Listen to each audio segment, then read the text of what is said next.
Paul Vannier, je note une chose, c'est que les Insoumis, dont vous êtes, appellent déjà à une nouvelle mobilisation en soutien aux organisations de jeunesse, ce sera dimanche. Vous allez d'une certaine manière plus vite et plus loin, peut-être plus fort que les syndicats ce soir. Ce soir, le compte à rebours du départ de M. Lecornu est enclenché.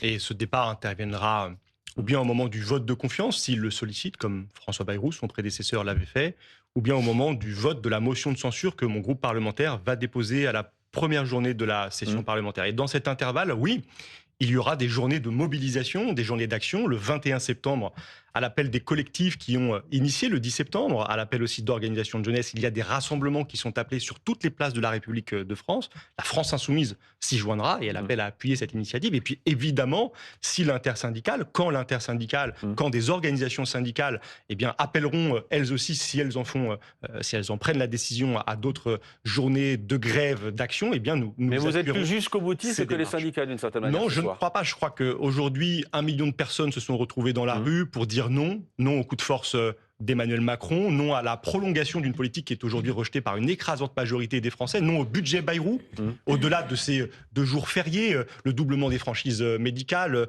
l'année blanche, c'est-à-dire une année noire pour les salaires, pour les pensions de retraite. Il y a un rejet très profond de la politique qui est imposée aujourd'hui à notre peuple, et les organisations syndicales, les formations politiques, le pays tout entier est en train de se mettre en mouvement pour dire stop à un homme seul. À un homme qui est entêté dans son palais de l'Élysée, à refuser une réalité. Monsieur Macron a perdu une série d'élections. Monsieur Macron est aujourd'hui assis sur un socle commun qui est en train Mais il de vous dit, et vous le s'effondrer. répète, qu'il ne partira pas en 2027. C'est comme tous ceux qui partent. Ils disent tout ça avant de partir. Et vous savez pourquoi il doit partir? Parce qu'il n'y a qu'une solution dans une crise aussi grave que celle que traverse notre pays. C'est une solution démocratique. Il faut une élection pour sortir de la nasse. Il faut une élection présidentielle. Il faut laisser les Françaises et les Français, par leur bulletin de vote, faire non choisir de la tête. le destin qu'ils veulent donner au pays. Écoutez, moi j'ai cette chance-là, je suis plus parlementaire. Donc d'abord, c'est une réussite, ça s'est bien passé.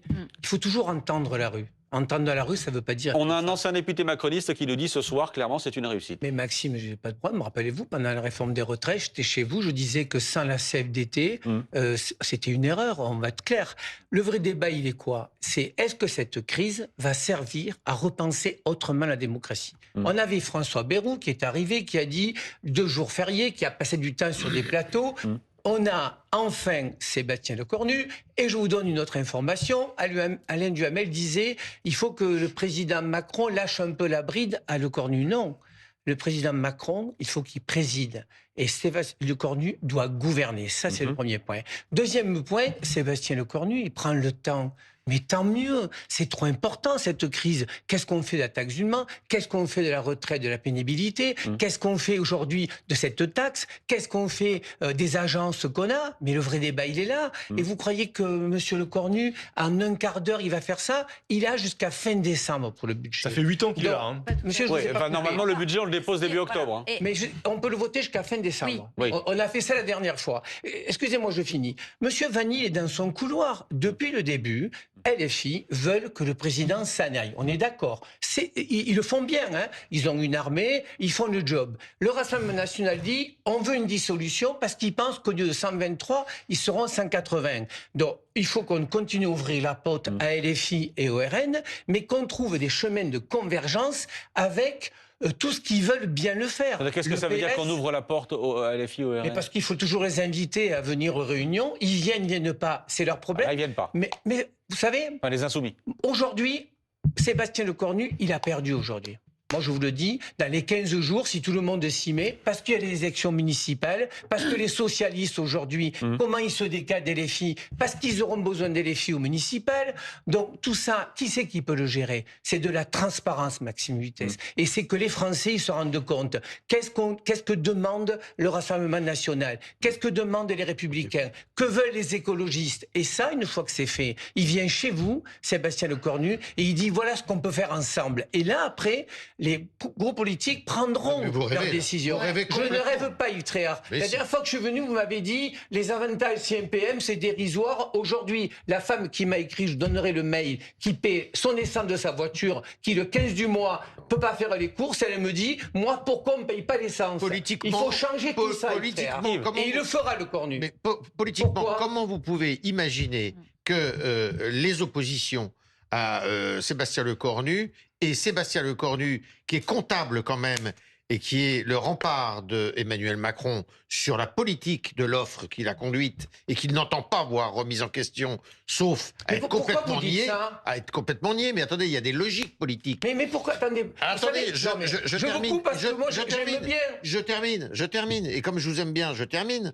Eh bien, ça me paraît tout à fait inimaginable. Surtout que vous avez cette pression populaire. Je disais que c'était pas un grand succès, mais néanmoins, il y a eu quand même 500 000 et non pas 1 million de personnes dans la rue. 1 million. Non, 1 million, c'est pas grave, allez, 800 000. 500 000 selon le ministère de l'Intérieur, 1 million 100 selon le... Faut pas prendre Bruno Retailleau, monsieur Tréhard. Très bien, disons 600 000. Eh bien... Non, mais attendez, non, c'est pas comme ça. 500 000 selon le ministère de l'Intérieur, 1 million 100 selon la CGT. 700 000 si vous voulez. Non, c'est pas la foire en deux. Il y a les éléments de communication du gouvernement que vous relayez extrêmement bien. Oh, mais alors à ce moment-là, je tombe dans les vôtres, c'est pareil. Non, mais moi, c'est pas le problème. C'est pas le sujet. Le sujet, c'est est-ce que le Cornu a une marge de manœuvre ou pas. Ça va vous plaire. Voilà. Il n'en a aucune marge de manœuvre. Vous savez contrairement à ce que vous dites. Il n'en a aucune. Parce que le coup d'après, c'est la tête d'Emmanuel Macron. Et Emmanuel Macron, moi, je n'ai pas envie. Oui, mais entre Emmanuel votre Macron, envie et la réalité, attendez, on doit finir. Emmanuel Macron, il est rapport au Resto du Cœur, je suis pas inquiet, c'est quelqu'un d'intelligent. Il a été très courageux pendant le premier mandat, la crise des Gilets jaunes, le Covid, pas de problème. Le second mandat n'est pas une réussite, j'ai pas de souci avec ça. Si le Cornu saute, le prochain, c'est le président de la République. On est d'accord sur le constat? Et moi, j'ai pas envie que le président de la République, pas Emmanuel Macron, sorte par une petite porte. Donc le président, il va s'asseoir sur la réforme des retraites, un aménagement, et il devra lâcher l'offre. Mais Yves, c'est normal, et ça sera son honneur de le faire. Vous sortez de son bureau, là? Non, je ne sors pas de son bureau. Bon, alors mais moi, j'écoute la rue et je sais qu'avec LFI, ils sont dans leur couloir, ils ne changeront pas, c'est leur choix. Bah voilà. Et le RN non moi, plus. j'ai une question. Alors, attendez, Thomas Vachon, allez-y, Thomas Vachon. En fait, moi, il y a quand même quelque chose qui me sidère dans la discussion. Bon, monsieur l'ancien député, très bien, vous êtes là en titre d'ancien député. Pas de problème. Alors, ça vous gêne? Mais rien ne me Je gêne. sais pas. Écoutez, Si vous me l'avez dit dans le couloir, vous m'avez dit pourquoi vous êtes là dans le couloir. Moi, je dis oui. Moi, je représente une organisation de 600 000 adhérents. Mais moi, je représente Renaissance. Monsieur Vignal, je suis militant. Écoutez, moi, je représente, je suis élu par une organisation de 600 000 adhérents. Aujourd'hui, j'étais avec des salariés qui étaient en grève, et il y a des centaines de milliers de personnes qui ont été en grève aujourd'hui. Donc la première chose, dans la démocratie sociale, qu'elle soit respectée, alors que ça n'a pas été le cas pendant les 2 mandats précédents, le minimum, c'est de l'humilité, le minimum. Ça, c'est la première chose. La deuxième, aujourd'hui, on vous avait dit une chose. La priorité de la population, c'est de vivre de son travail. Ceux qui nous regardent, ils n'arrivent pas à vivre de leur travail. Pas par magie, parce qu'il y a une accumulation de richesses pour une poignée au détriment de tous les autres. Et qu'est-ce qui se passe? Puisque vous parlez de celles et ceux qui jalousent ceux qui ont un peu plus qu'eux, etc., qui n'arrivent pas à se payer l'essence, par rapport aux élus, etc. Le vrai problème, c'est le partage des richesses dans ce pays. Quand les gens ils disent l'urgence pour la population, c'est d'augmenter les salaires, pas de reculer l'âge de la retraite, il faut entendre ça. Vous avez dit que pendant le précédent mandat, c'était bien, etc. Qu'est-ce qui s'est passé? Les Gilets jaunes ont manifesté, ils n'ont pas été écoutés. La population, vous avez fait les ordonnances Macron-Pénicaud. Vous savez ce qui se passe aujourd'hui dans les entreprises? Il n'y a pas une seule personne qui peut être syndicaliste, qui peut juste avoir le droit. Qu'est-ce qu'on fait comme bêtise? Défendre nos collègues de travail sur la question des salaires et de l'amélioration des conditions de travail. Les ordonnances Macron-Pénicaud, qu'est-ce qu'elles ont fait? Elles ont donné plus de pouvoir aux employeurs, moins de droits pour les salariés individuels et collectifs. Et donc, les Gilets jaunes... Non, pas du tout la même chose. On y arrive. Et vous étiez d'ailleurs complètement je veux bien que vous parliez des... Écoutez, moi, je suis du Puy-en-Velay. On avait une revendication qui disait, quelle que soit la couleur de votre gilet, nos revendications sont légitimes. Oui, bah, ils vous ont pas écouté. Alors, vous parlez pour les Gilets jaunes. Écoutez-moi ce que je vais vous dire. Non, mais juste une chose. Je ne sais pas quel Gilet jaune vous connaissez, vous, monsieur Tréhard. Moi, j'en connais plein, parce que... Non mais d'accord, vous en connaissez plein. À ce moment-là. Mais sur le terrain, vous voyez comment vous parlez. Moi je vivais tout simplement. Ma famille. Bah, moi aussi. Non mais écoutez. Ma famille, mes amis, mes camarades, mes collègues étaient aussi des Gilets jaunes. Comme nous, comme ce sont les syndicalistes, parce que nous sommes les mêmes. Juste une chose, non, au départ... c'est pas les mêmes du tout. Mais les revendications ne sont pas les mêmes. Écoutez, continuez à commenter. Moi, je vais vous expliquer quelque chose. Les revendications n'étaient pas du tout les mêmes. Au départ des Gilets jaunes... Attendez, s'il vous plaît. Monsieur Tréhard. Mais Thomas Vachon, entendez juste ça. Attendez, il faut qu'on s'entende quand même. Moi, j'essaie de recadrer les choses. Ce que j'essaie de comprendre, c'est que tout à l'heure, vous nous dites on retournera dans la rue si Sébastien Lecornu ne nous entend pas. Concrètement, qu'est-ce que ça veut dire? Puisque ce soir, on a un Premier ministre qui vous dit...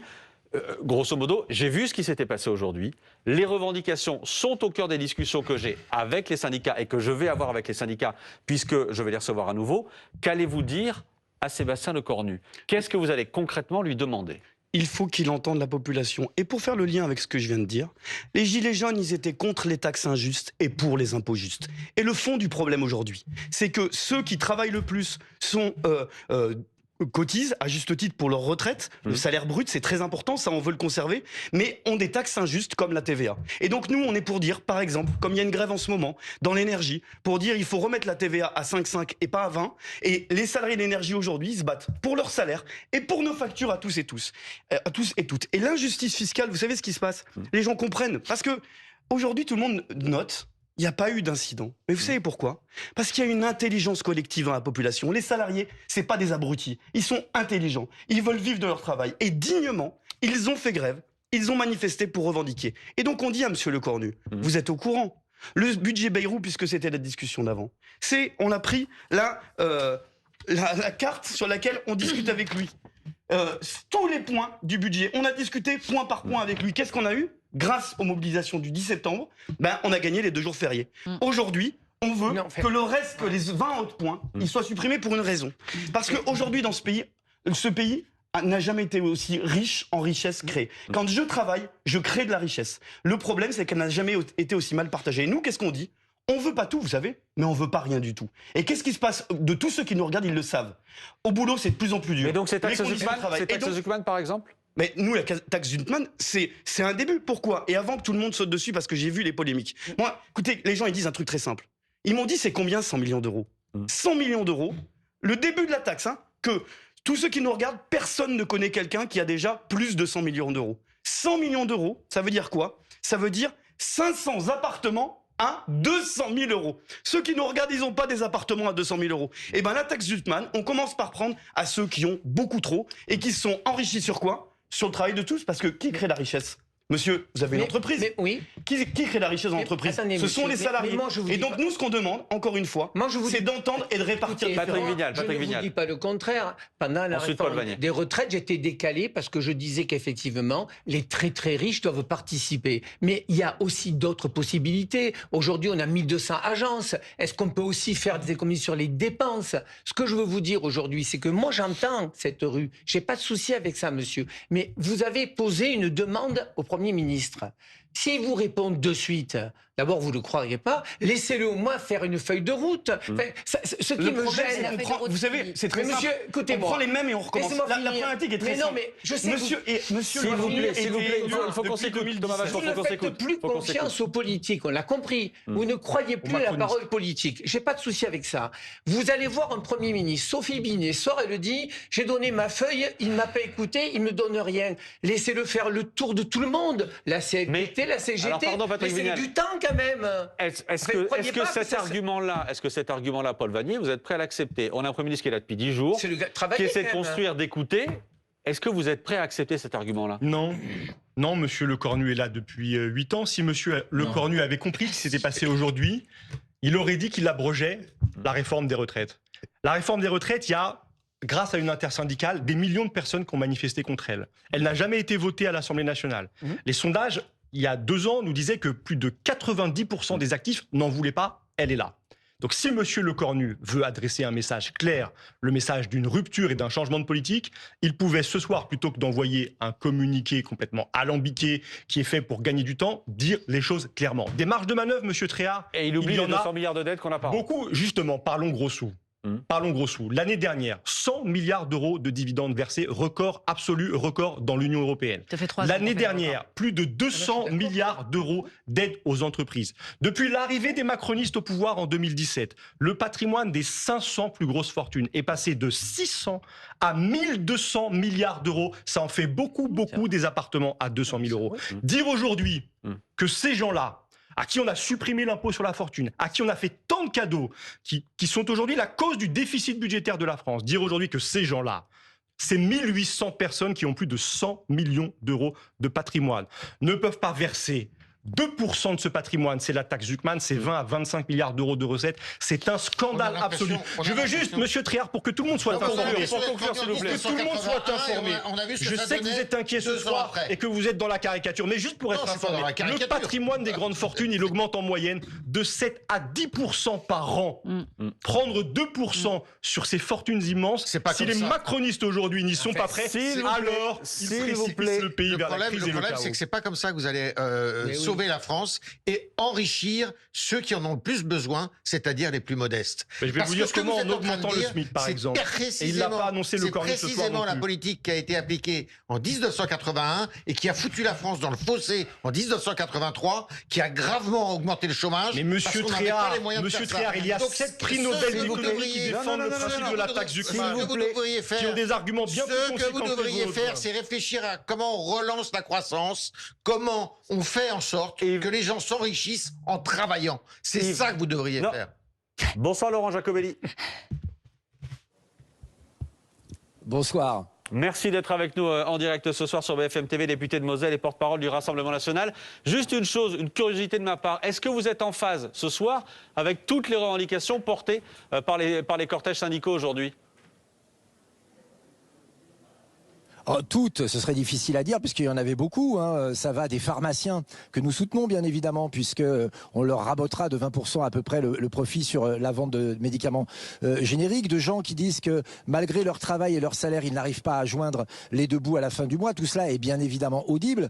D'autres manifestations le sont moins, comme les revendications liées notamment à Gaza avec ce drapeau palestinien qu'on voit maintenant fleurir à chaque fois, comme si la Palestine était pour ces gens-là plus importante que la France.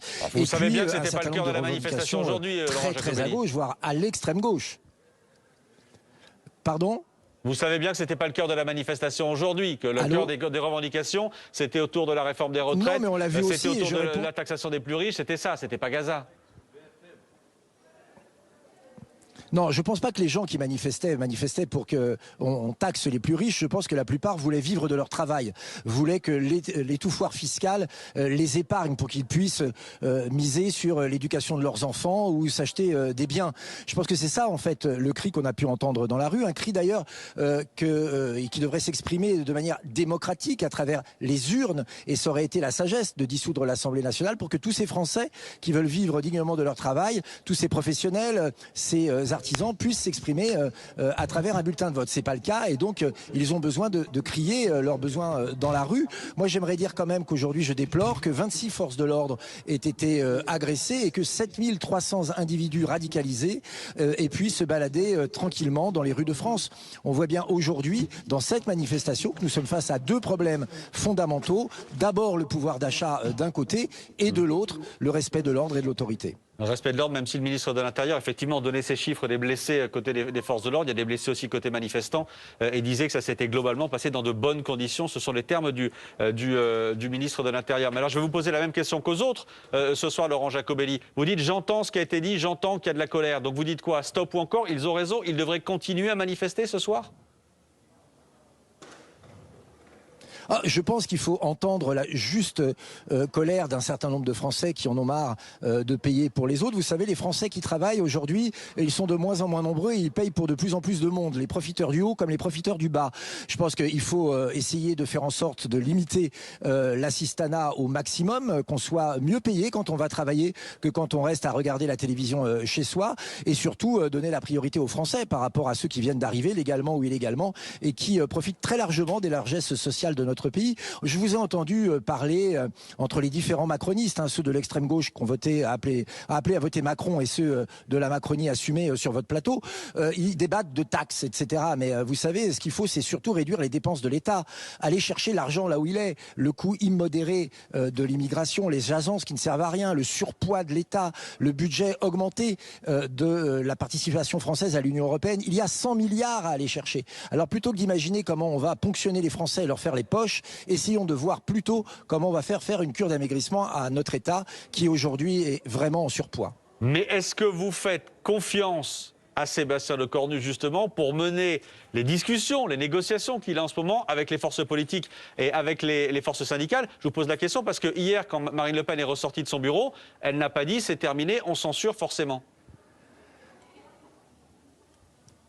Ah mais nous on est très clair, et Marine Le Pen l'a dit, Jordan Bardella l'a dit, c'est la rupture ou la censure. La rupture avec la politique macroniste qui est celle de la taxe devenue folle, qui est celle de la sécurité abandonnée et qui est celle de l'immigration échevelée. Si on arrête avec ça, il n'y aura pas de censure. En revanche, si Monsieur Lecornu est finalement ce qu'on imagine qu'il est, c'est-à-dire un clone un peu plus poli et un peu plus respectueux de Monsieur Emmanuel Macron, mais qui mène la même politique, cette politique, nous sommes comme 85% des Français, nous n'en voulons plus. Alors Monsieur Lecornu sautera comme Monsieur Bayrou ou comme Monsieur Barnier. Donc nos lignes rouges, elles sont toujours les mêmes.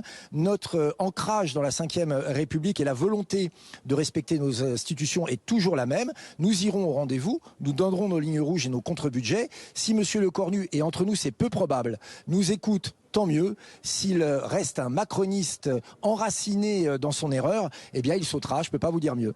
Merci beaucoup Laurent Jacobelli d'avoir été en direct ce soir sur BFM TV. Bonsoir Jean-Christophe Couvi. Bonsoir. Merci d'être là également. Je passe mon temps à remercier tout le monde. Je suis extrêmement poli. Non, c'est bien.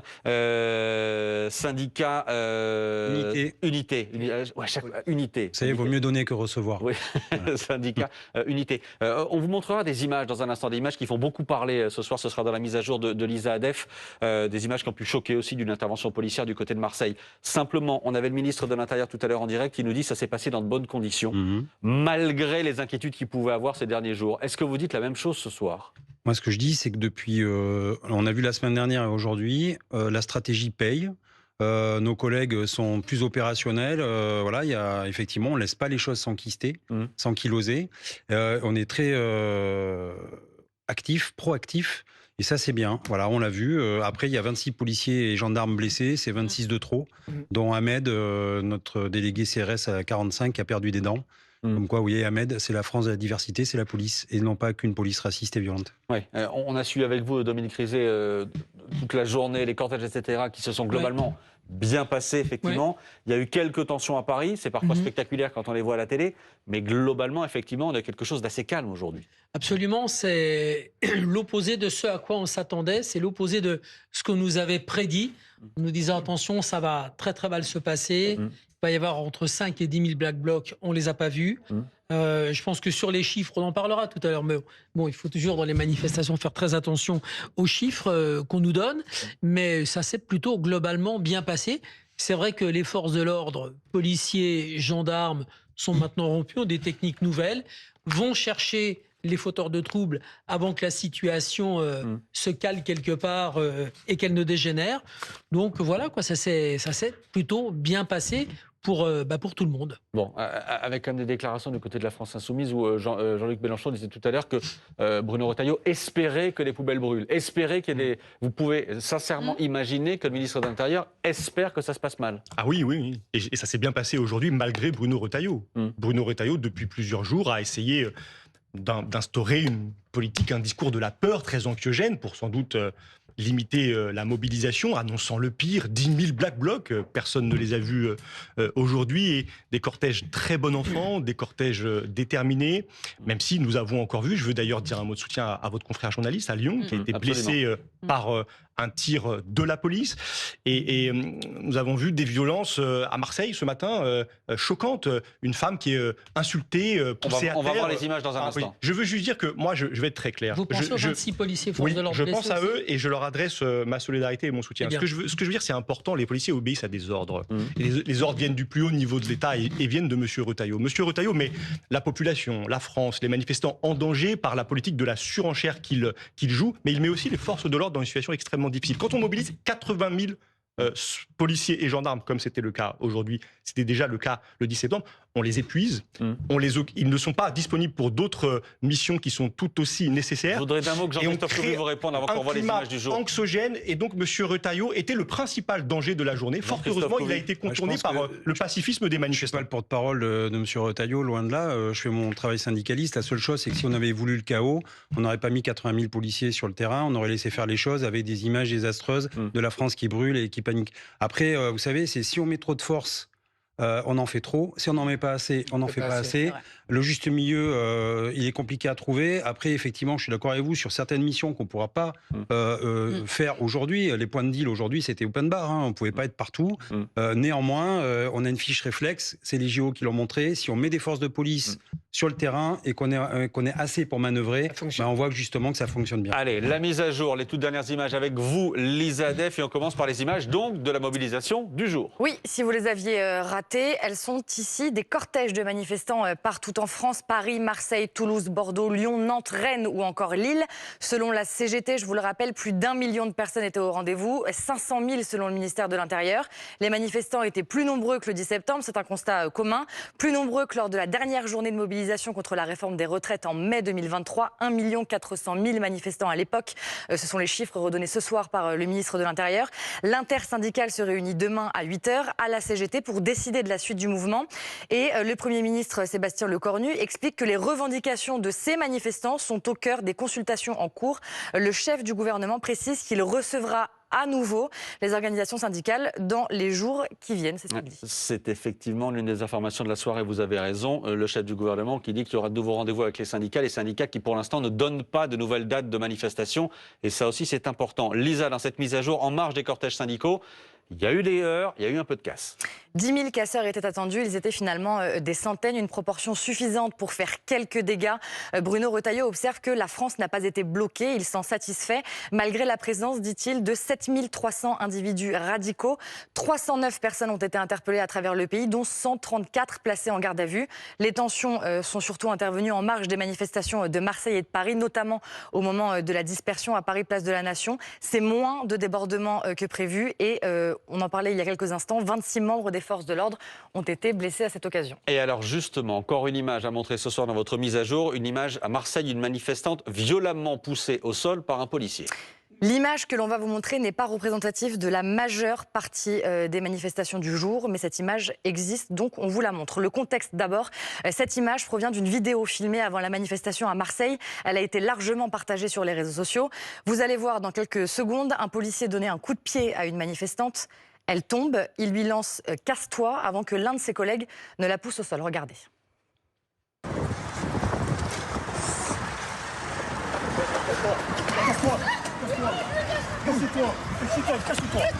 Casse-toi d'ici.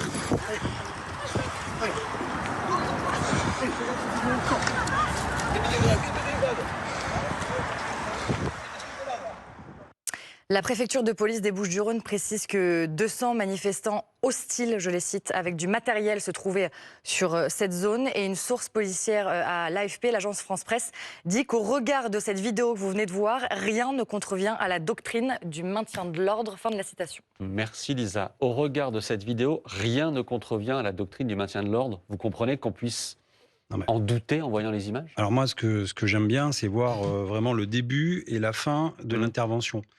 Effectivement, là, on voit une image, on va faire la VAR, comme au football, on va demander.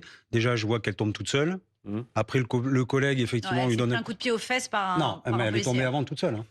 Oui, elle tombe toute seule, quand elle est au sol, elle se prend un coup de pied. Je vois pas le policier. Alors, le coup de pied aux fesses, peut-être, mais enfin, c'est pas non plus de tout son élan. Il la relève, il dit casse-toi. Enfin, faut remettre tout, toujours, dans le contexte. Petit coup de pied, et après, non, mais attendez. Et après, il la pousse, pas violemment non plus, il l'emmène comme ça, elle fait 3 mètres et elle tombe toute seule. Donc je vous dis, c'est pour ça que c'est dommage que vous disiez ça, parce que vous avez un rôle à jouer, je pense. Mais le rôle à jouer, représentant des forces de l'ordre, vous avez un rôle à jouer pour condamner ce type de geste. Vous le faites assez pour condamner les choses. Je pense que beaucoup de vos collègues ont honte de voir on s'écoute. Frapper, Jean-Christophe Covy pour terminer. Insulter une manifestante. Il faut remettre dans un contexte, et après le policier s'expliquera par rapport à des rapports et sur vis-à-vis de la hiérarchie, etc. Et on verra après s'il y a une suite ou pas. Mais vous en fait, vous immobilisez des images et vous en faites vraiment des choux gras. Mais compte tenu du fait que les réseaux sociaux existent, par an, et 3 millions d'interventions, et vous faites une fixation sur ça. Non, mais alors, sincèrement, ce ne sont pas les journalistes. Il se trouve qu'il y a des réseaux sociaux sur lesquels sont beaucoup les plus jeunes d'entre nous, et cette vidéo, elle a buzzé littéralement. Attendez, laissez-moi finir, s'il vous plaît. Laissez-moi finir. Depuis ce matin, donc on est journaliste, on ne peut pas se permettre de ne pas la montrer. Ce que je trouve un peu dommage, c'est que j'ai quand même le sentiment qu'à chaque fois, et je ne suis pas la seule seule. À chaque fois qu'il y a des images de ce type, et j'entends tout à fait qu'il faut connaître le contexte, mais le principe de base, c'est d'abord l'ultra-prudence de votre côté, avant la condamnation, de se dire, effectivement, si ces images sont avérées, c'est un scandale. Et ça, je pense que les gens qui sont dans la rue attendent ce genre de réaction de la part du politique et de votre part. C'est marrant parce que monsieur le politique disait juste tout à l'heure... Monsieur le député. Le député, oui. Disait que les policiers étaient super fatigués, ils étaient à cran, etc. Donc, excusez-moi, mais ça n'excuse rien. Ah, ça n'excuse rien, d'accord. Non, pas des gestes violents sur une manifestante pacifique, ça n'excuse rien. Ni les insultes. Un député qui achète de la drogue à un kidam, ça n'excuse rien. Non, c'est sanctionné d'ailleurs, monsieur. Vous voyez, justement. Vous savez, il y a une déontologie pour tout le monde. Non, mais il y en a pour tout le monde. Il y a des principes pour tout le monde, il y en a aussi pour la police. Vous devriez les défendre. Je vous l'ai dit, et appuyer à les faire respecter plutôt que d'accepter et de justifier des gestes qui sont inacceptables. Il peut y avoir des... Pardon, vous trouvez que c'est inacceptable que vous êtes dans un contexte bien particulier de maintien de l'ordre. Franchement, monsieur Covy, sincèrement, je pense quand même qu'il faut qu'il y ait une inspection là. Il faut qu'on sache d'où ça vient. Le minimum, franchement, vous êtes d'accord? Moi, ce que je veux savoir, c'est qu'on sache le début et la fin de l'histoire. Exactement. Il faut me paraît obligatoire. Avant de porter des jugements, alors effectivement, je vous le dis, vous portez un jugement sur une action de police. Il faut connaître tout le contexte. Quand vous intervenez avec une foule hostile, les collègues ont dû se faire caillasser, bombarder, insulter, etc. Vous intervenez. Je dis pas que tout est propre. Je dis juste qu'à un moment donné, il faut remettre dans un contexte et qu'on est humain. Et le collègue s'expliquera. Enfin, excusez-moi, mais encore une fois, c'est facile de juger derrière un canapé. Heureusement que c'est pas comme ça, parce que sinon, la guillotine, elle sortirait. Je suis désolé. Hein. Dominique. Si on met... je veux dire, le geste n'est pas très élégant quand même. Le geste du policier n'est pas très élégant. Mais si on met ça, si on voit ce que les policiers et les gendarmes ont ramassé, et encore, ça s'est bien passé. Aujourd'hui, ça s'est bien passé. On ramassait toute l'après-midi à Paris, fin d'après-midi, sur les boucliers, sur les casques. Je vous rappelle qu'il y a 26 policiers et gendarmes blessés, heureusement légèrement, et que cette dame doit être blessée légèrement aussi. Je dis juste que le geste n'est pas élégant. Mais il y a un contexte, effectivement, et c'est important de le dire, il y a un contexte où toute la journée, les forces de l'ordre se font insulter, traiter de tout. Donc c'est vrai qu'à un moment, on peut un peu décabler. Mais je vais vous dire quelque chose. J'ai pas dit que c'est Tourcoing, je suis désolé, le collègue, c'était pas élégant. Les gars, ils sont dehors aujourd'hui. Il y a une colère policière aussi. Il y a une inspection générale de la police nationale. Les voyous et les policiers, j'ai pas la de monsieur Geoffrel, moi, dimanche matin, ça m'a choqué. Ça m'a choqué. Moi, j'ai dû... S'il vous plaît. Je parle et vous ne m'écoutez pas. Je vous dis qu'il y a une IGPN, une inspection générale de la police nationale, une inspection générale de la police nationale qui fait son boulot et que si ce policier s'est mal comporté, eh ben, il sera condamné. C'est exactement ce que je vous ai dit. Il nous reste 20 secondes. Je trouve ça choquant, cette mise en regard des voyous et des policiers. Les policiers, justement, ils ont une déontologie. Justement, il y a des règles. Ils n'utilisent pas la force de façon indiscriminée comme là, c'est manifestement le cas. Donc de mettre en rapport les événements de Tourcoing et ceux de Marseille, c'est absolument choquant. Plus encore de la part d'un responsable d'un syndicat policier qui a un rôle dans notre République. Et vous, le rôle des députés, c'est quoi? C'est de dire que les policiers tuent. Merci. Ils tuent malheureusement, monsieur. Il faut regarder en face cette réalité. S'il vous plaît. Merci Jean-Christophe Couvi d'avoir été avec nous pour nous donner un peu de contexte. Pour nous donner